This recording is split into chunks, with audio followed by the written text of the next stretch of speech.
আমার শখের মানুষটাকে যে পাবে সে অনেক ভাগ্যবান।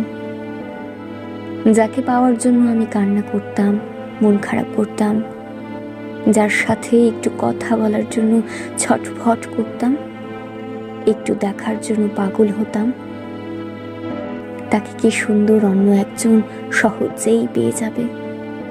অন্য কেউ তাকে ছোবে, তার হাত ধরবে, তাকে জড়িয়ে ধরবে।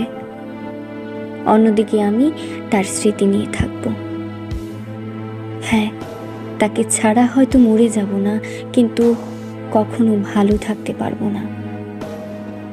আর এই সব কিছু দেখা তো মৃত্যুর থেকেও যন্ত্রণাদায়ক। সরি, পারলে ক্ষমা করে দিও। তোমাকে অনেক জ্বালিয়েছি, সব সময় বিরক্ত করেছি। আর বিরক্ত করব না। ভালো থেকো।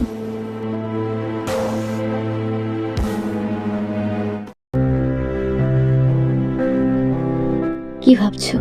মনে পড়বে না? পড়বে পড়বে। এক যুগ পরে হলেও আমার কথা তোমার মনে পড়বে। তখন অনেক আফসোস হবে তোমার যে তুমি কাকে হারিয়েছ। তুমি একদিন উপলব্ধি করতে পারবে তোমার জীবনে কেউ একজন ছিল যে তোমাকে পাওয়ার জন্য মরিয়া হয়ে উঠেছিল স্বার্থের এই পৃথিবীতে।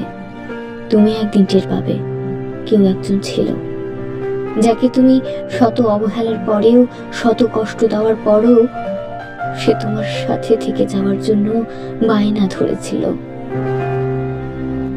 জানো পাখি, এই পৃথিবীতে স্বার্থ ছাড়া কেউ কাউকে ভালোবাসে না।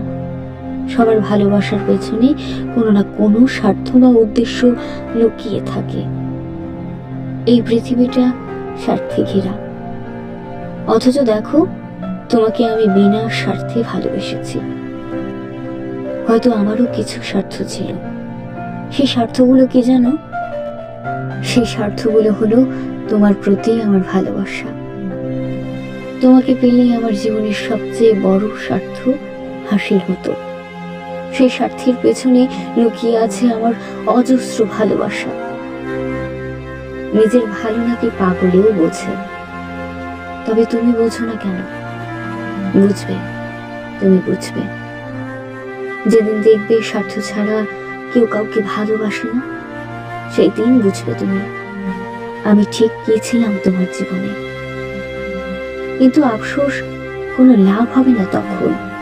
তুমি চাইলেও আর ফিরিয়ে নিতে পারবে না আমাকে তোমার জীবনে। তুমি তো চলেই গেলে, কিন্তু রেখে গেলে তোমার হাজারো ভয়ঙ্কর স্মৃতি। তোমার সাথে ওগুলোও নিয়ে যেতে। তুমি নেই, তোমার হাজার স্মৃতিগুলো নিয়ে কত শত ছন্দ সাজাই। তুমি আসবে না, আমার হবে না, এই মহাসত্য জেনেও নিজেকে অপেক্ষা করাই। কি বিচ্ছিরি অনুভূতি না? অচল নৌকা দেখেছ, যে জলপ্রবাহের একবার স্থলে উঠেই আটকে যায় আর জলে নামতে পারে না। স্থলের রোদে পুড়ে বৃষ্টিতে ভিজে ধীরে ধীরে ক্ষয় হতে থাকে। আমিও তেমন তোমার ভালোবাসায় আটকে পড়েছি, ফের জলে নামতে পারছি না, ধীরে ধীরে ক্ষয় হয়ে যাচ্ছি। সবকিছু মানিয়ে নিয়েছি, তারপরেও কেন এত কষ্ট হয়? আমি জানি তুমি আমার হবে না কখনো, তারপরেও এত কেন মায়া তোমার প্রতি? আচ্ছা, ভালোবাসলেই কি ঠকতে হয়, নাকি তোমার কাছে ঠকে গিয়ে এমনটা মনে হয়?